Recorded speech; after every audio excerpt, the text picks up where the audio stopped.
कहानी की शुरुआत में हमें एक लड़की को दिखाया जाता है जिसका नाम एम्बर होता है और वो बहुत अमीर होती है और उसको अपने अमीर होने का बहुत घमंड होता है। एक दिन वो अपने साथ के लोगों के साथ एक प्राइवेट जेट से एक बीच पर जाती है और वहां पर ये लोग कुछ दिन के लिए शिप से स्टे करेंगे। और तभी वहां पर कैप्टन आता है। वो सभी लोगों से हाथ मिलाता है और सबको अच्छे से ग्रीट करता है, लेकिन एम्बर उससे हाथ नहीं मिलाती और उससे हाथ मिलाए बिना अंदर चली जाती है। और इसी दौरान हम माइक नाम के एक आदमी को देखते हैं जो उसी शिप में क्लीनिंग का काम करता है और वो आते ही सबको ऑर्डर देना शुरू कर देता है और एम्बर का सभी सामान लेकर उसके कमरे तक पीछे पीछे जाता है। और जब वहां से वापस आने लगता है तो एम्बर उसे रोक लेती है। वो उससे कहती है कि इस शिप में कोई जिम है, लेकिन वो मना कर देता है और बाद में कार्डियो साइकिल लेकर आता है और कहता है कि हम दोनों इसको इस्तेमाल कर सकते हैं। और ये बात एम्बर को बहुत बुरी लगती है क्योंकि पहली बार उसका किसी ने मजाक उड़ाया था। वो उस पर चिल्लाने लगती है और उसको साथ ही काम से निकलवाने की धमकी देने लगती है, लेकिन माइक उसे कुछ नहीं बोलता क्योंकि वो थोड़ा समझदार था। इसके बाद वो शिप से थोड़ी दूरी पर जाती है और वहां पर ड्राइविंग करने लगती है, लेकिन एम्बर नहीं करती क्योंकि उसे पानी से डर लगता है। वो माइक से अपने साथ बैठने को बोलती है। वापस आने पर वो सभी लंच करने लगते हैं, लेकिन यहाँ भी एम्बर के नखरे खत्म नहीं होते। वो माइक से कहती है खाना ठंडा है, इसको गर्म करके लाओ। और माइक अपने दोस्तों को उस खाने को गर्म करने को कहता है। और फिर एक दिन शिप में दिक्कत होने की वजह से एम्बर माइक से कहती है कि उसे मछली पकड़ने जाना है। वो उसे बताता है कि हमें ऐसा करना खतरे से खाली नहीं होगा क्योंकि मौसम खराब होता जा रहा है और हमें ऐसे भी बाहर निकलना ठीक नहीं होगा, लेकिन एम्बर उसकी बात नहीं मानती। वो बहुत जिद्दी होती है और तभी एम्बर माइक से कहती है मुझे एक छोटा सा बोट चाहिए जिस पर बैठकर हम यहाँ से दूर जा सके। और माइक एक बोट का इंतजाम करता है जिसे लेकर वो उस शिप से काफी दूर जाने लगता है। यहाँ पर उन्हें कुछ मछलियाँ मिल जाती हैं, लेकिन इन्हें इस बात का जरा भी अंदाजा नहीं होता कि आने वाले जितने भी दिन होंगे वो इनके लिए हमेशा के लिए यादगार हो जाएंगे। और कुछ देर के बाद वो उस जगह पर पहुंच जाते हैं जहाँ पर माइक को लगता है कि यहाँ पर मछली पकड़ना ठीक रहेगा, लेकिन एम्बर उसे और आगे जाने को कहती है। और माइक अपनी बोट को दोबारा स्टार्ट करने की कोशिश करता है, लेकिन वो बोट दोबारा स्टार्ट नहीं होती।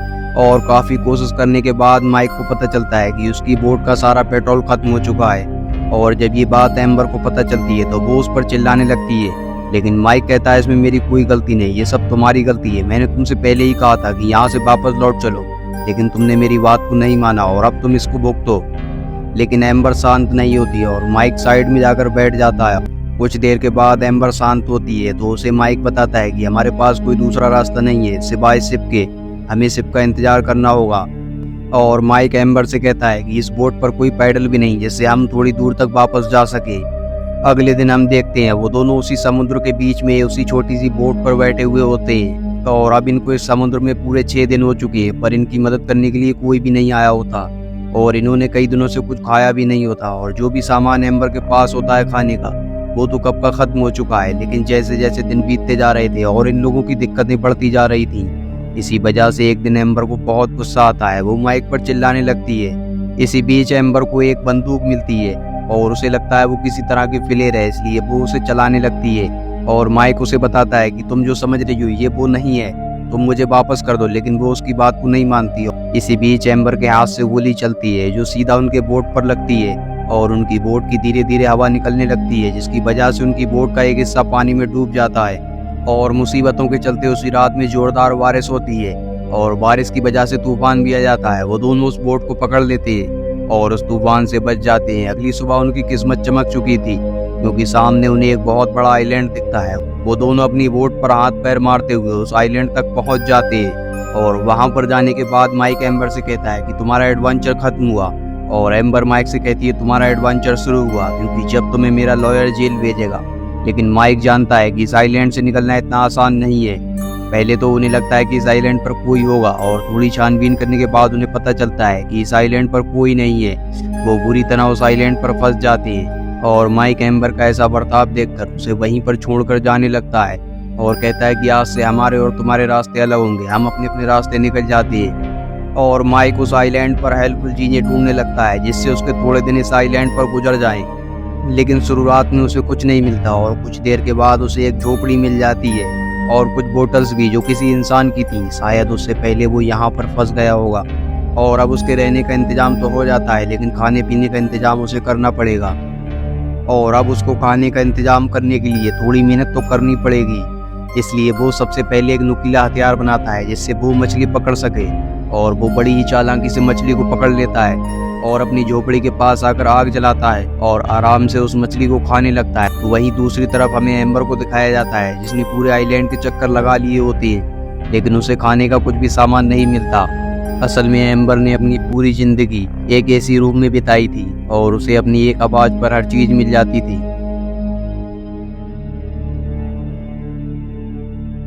जो कि एम्बर के पास नहीं होता।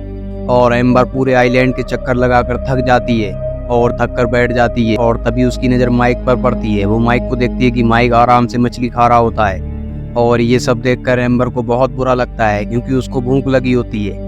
वो माइक से खाने के लिए रिक्वेस्ट करती है, लेकिन माइक उसको खाना नहीं देता और एम्बर माइक के ऊपर मिट्टी फेंक देती है जो माइक को बर्दाश्त नहीं होता, और वो उसको जोरदार थप्पड़ मारता है और वो उससे कहता है कि अगर तुम्हें कुछ चाहिए तो तुम्हें मेरी शर्तों को मानना होगा। और माइक एम्बर को अपनी शर्तें मानने को मजबूर कर देता है। वो उसकी शर्तें मानने को तैयार हो जाती है और इसी के चलते इन दोनों के बीच समझौता होने लगता है, जिसके बाद एम्बर को समझ आता है कि वो ऐसा नहीं है जैसा कि वो उसको समझती है। इसलिए वो माइक के पास जाती है और वो उससे माफ़ी मांगने लगती है। इसके बाद इन दोनों के बीच काफ़ी अच्छी दोस्ती बन जाती है और वो अपने सारे कामों को आधा आधा बांट लेती है। लेकिन एम्बर को कहीं ना कहीं समझ आ जाता है कि सब कुछ पैसा नहीं है जिस पैसे ने उसे घमंडी बना दिया था, और वो दोनों अपनी ज़िंदगी के आने वाले दिन बहुत अच्छे से गुजारना शुरू कर देते हैं और वो दोनों एक दूसरे के बहुत करीब हो जाते हैं। तभी एम्बर माइक से कहती है कि हर चीज़ के पीछे एक न एक वजह होती है। वो कहती है कि मेरे हस्बैंड के साथ मेरा डिवोर्स होने वाला था, जिसके चलते मैं लोगों के ऊपर चिल्लाती थी, और इतना कहने के बाद वो रोने लगती है। इसके बाद वो दोनों इस आइलैंड पर एक नई जिंदगी जीना शुरू कर देते हैं। एक दिन एम्बर उस आइलैंड पर लकड़ियाँ ढूंढ रही होती है, तभी उसे एक शिप दिखाई देता है जो किनारे पर खड़ा होता है। वो पहले तो उसे आवाज लगाने की सोचती है, लेकिन बाद में रुक जाती है। उसे शायद वो दुनिया पसंद नहीं है जहाँ सिर्फ पैसे की कीमत है। उसने यहीं रहने का फैसला कर लिया होता है, और तभी वहाँ पर माइक आ जाता है।